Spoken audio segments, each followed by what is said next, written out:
কী যে হবে আমার, চাকরিটাও গেল। লোকজন তো ভাবছে নাকি ঘুষ দিয়ে চাকরি নিয়েছি। এখন যে লোকজনের সামনে যে চোখের চোখ রেখে কথা বলবো, সেও সাহসটা নেই এখন আমার কাছে। কি গো, কি এত ভাবছো? কি হয়েছে? একটু জল খাবে না? বাবা তুমি সবটাই তো জানো শোনা, মায়ের পায়ের অপারেশনের ডেট আছে নেক্সট মান্থে। এই বাড়ির ফ্ল্যাটে ইএমআই দিতে হবে আমাকে এখন। তার দিয়ে বড় করে গুচ্ছের রোগের টাকা, আমার যে ওষুধের টাকা লাগতো, সব তোমার চাকরি টাকা দিয়ে আসতো। আজকে সেটাও তো আমার কাছে নেই। তুমি এত চিন্তা করো না, এত চিন্তা করো না। তুমি তো ট্যালেন্টেড আছো, সেটা তো আমরা জানি। এত বড় শহর, দুটো লোক, এতগুলো চাকরি, আমরা কি কোনো চাকরি একটা পাবো না? কিছু না পেলে তুমি টিউশন পড়াবে, তোমার ট্যালেন্ট তো আমরা জানি। টিউশনের কথা বলছো মামা, কী করে হবে?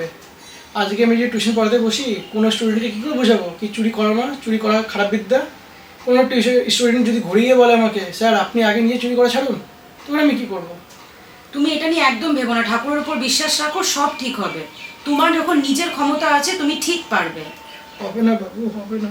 তুমি মন ভেঙো না, এভাবে মন ভেঙে নিও না। এই কি গো, কি ভাবছো? আরে ভাবছি বাবু, কি ভাগ্য নিয়ে নাকি জন্মেছি আমি। সারা জীবন কলেজ স্কুলে টপার ছিলাম, আজকে তো গভর্নমেন্ট সত্যি পথে এক্সাম নিল না, তাই সব কিছু করে না পেরে লাস্ট অপশন বেছে নিতে বাধ্য হয়েছিলাম। আজ বাড়ি গাড়ি জমি সব বিক্রি করে চাকরিটা নিলাম, আর সেটাও নিয়ে আসবে। আরে এত চিন্তা করো না, সব ঠিক হয়ে যাবে। তুমি তো সারা জীবন স্কুল কলেজ টপার ছিলে ছোটোর থেকে, তোমার তো যোগ্যতা আছে, নিজের উপর ভরসা রাখো, তুমি ঠিক পারবে। আর কি বলছো বাবু, এখন তো লোকজন তো যে দেখছে সে এক কথাই ভাবছে কি কোনো যোগ্যতা ছিল না, তাই তো টাকা দিয়ে নাকি চাকরি কিনেছে হবে। না না, এটা ঠিক কিন্তু এখন তো ওদেরকে কি করে বোঝাবো কি গভর্নমেন্ট আমাদের যা সিস্টেম, চাকরি হওয়ার আগে নাকি সিট বিক্রি হয়ে যায়। তো আমি যে এত পড়াশোনা করে এত যোগ্যতা রাখতেও যদি আমি চাকরি পেলাম না, তাহলে বাধ্য না আমি চাকরি কিনতে। এবার তার জন্য যদি আমার চাকরি চলে যায়, তো ভুলটা কি? আমি আরো আরো আরো চুমু শট দিয়েছে, দারুণ দারুণ। চিন্তা করছিস নাকি? চিন্তা করিস না, বাবাকে বলে দিয়েছি, এমএলএ দাদাকে বলে দিয়েছে, বলেছে কোনো না কোনো আলাদা ডিপার্টমেন্টে চাকরি লাগিয়ে দেবে। চাপ একদম নিবি না, ঠিক আছে? আরে না না, এখন কোনো চাকরি ফাকরি লাগাতে হবে না, ধুর। এই প্রত্যেকদিন 9টা-5টার ডিউটি এত সহ্য হয় না।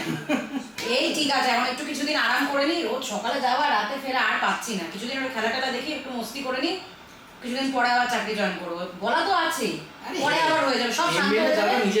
একটু ওয়েট কর, সব শান্ত হয়ে গেলে আবার হয়ে যাবে। একটা ভালো ডিপার্টমেন্ট লাগবে, বাড়ির পাশে লাগবে, এটা তো অনেক দূরে ছিল। হ্যাঁ ঠিক আছে, কোনো চাপ না। আর তুমি লাইফটা এনজয় করো। হ্যাঁ হ্যাঁ, এখন বাস চিল শুধু। সবাই নাকি বলছে ঘুষ দিয়ে চাকরি নিয়েছে, ভালোই হয়েছে বার করে দিয়েছে।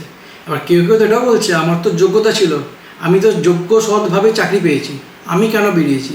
তো আমার কথা হচ্ছে এই উত্তরটা কে বা কারা দেবে?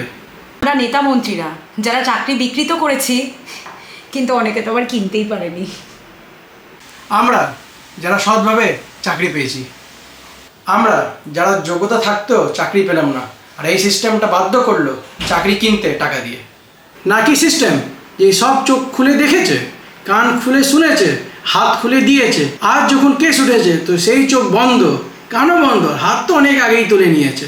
নাকি পাবলিক যে আগেও বোকা হয়েছে সিস্টেমের জন্য, আর পরেও বোকা হবে সিস্টেমের জন্য। আজ 26,000 চাকরি গেছে, কাল 26 লাখ চাকরি যাবে। যদি নিজেকে বাঁচাতে চাও তো আজকে সবাই মিলে নিজের চোখ খোলো, তখনই গিয়ে সিস্টেমের কান খুলবে।